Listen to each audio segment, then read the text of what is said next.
Olá a todos, sejam bem-vindos. Nós daremos continuidade ao estudo de cilindros, determinando agora o volume de um cilindro. Para tanto, nós vamos usar novamente o princípio de Cavalieri. Dado um cilindro com base contida em um plano alfa, vamos considerar um paralelepípedo retângulo também com base contida em alfa, que tem a área da base igual à área da base do cilindro e a altura também igual à do cilindro. Cada plano beta paralelo a alfa, que secciona um dos sólidos, secciona também o outro. E as seções determinadas em beta, em cada um deles, têm a mesma área, exatamente igual à área das suas bases. Assim, pelo princípio de Cavalieri, nós podemos concluir que o volume do cilindro é igual ao volume do paralelepípedo retângulo.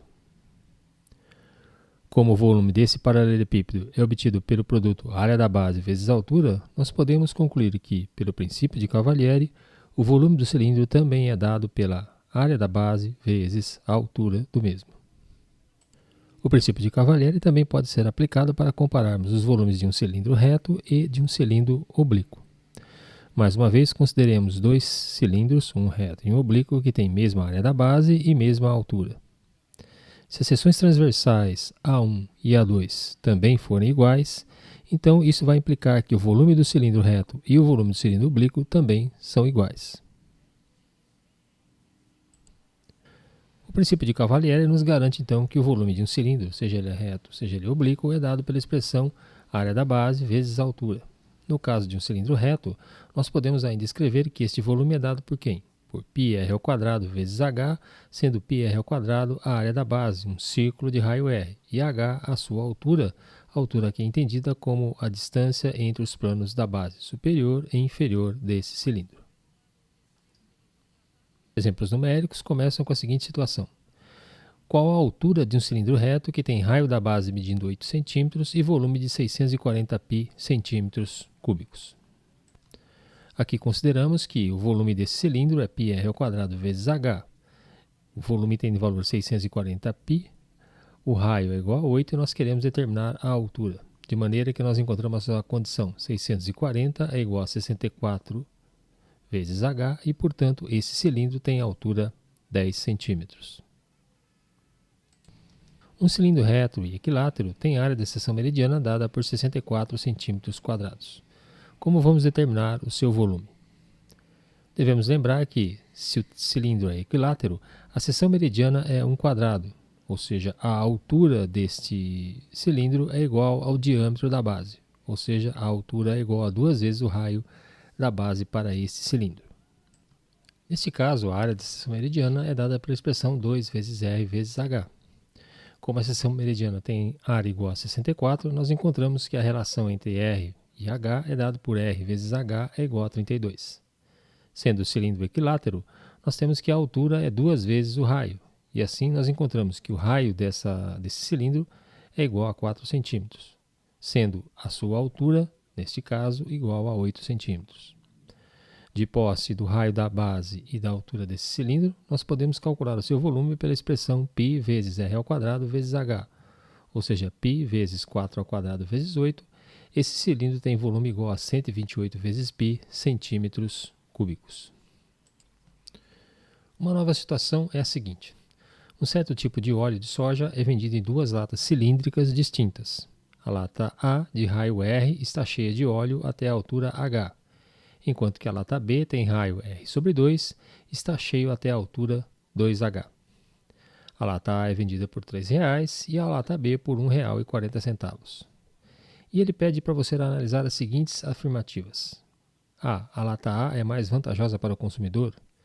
B. Não existe vantagem na compra de uma ou de outra. C. Ambas as latas apresentam o mesmo volume. D. A lata B apresenta o dobro do volume da lata A. E E. A lata B é mais vantajosa para o consumidor. Nós devemos, então, calcular os volumes tanto da lata A como da lata B. A lata A tem raio da base R e altura H, assim o seu volume é πr² vezes H.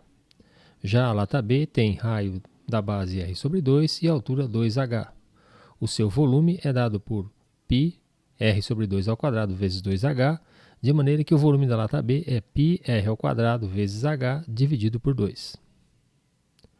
Assim, observamos que o volume da lata A é 2 vezes o volume da lata B.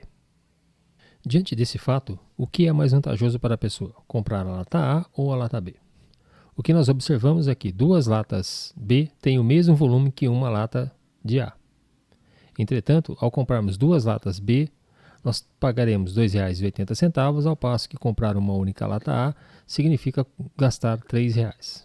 Diante do fato de que o volume da lata A é 2 vezes o volume da lata B, é mais vantajoso para o consumidor comprar a lata B e não a lata A, já que 2 latas B têm o mesmo volume que uma lata A, mas o valor a ser pago, R$ 2,80, é menor do que o valor a ser pago na lata A, de R$ 3,00. Assim, a alternativa correta é E. A lata B é mais vantajosa para o consumidor. Uma última situação coloca o seguinte problema. Um recipiente cilíndrico de 10 cm de raio da base e 30 cm de altura tem água até metade de sua capacidade. E nesse é mergulhado um cubo de 5 cm de aresta.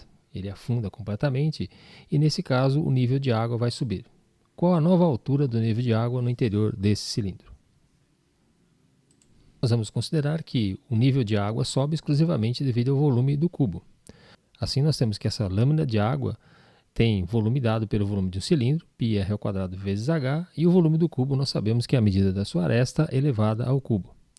Sendo o raio da base igual a 10 e a aresta do cubo igual a 5, nós encontramos que π vezes 10² vezes h é igual a 5 elevado ao cubo, que nos leva à condição de que essa lâmina de água tem a altura dada por 5 dividido por 4 π centímetros.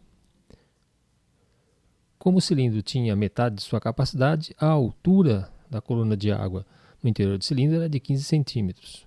Logo, a nova altura será 15 mais 5 sobre 4 π centímetros. Isso encerra nosso breve estudo sobre cilindros. Nós apresentamos a definição, os principais elementos, o cálculo de suas áreas, bem como do seu volume.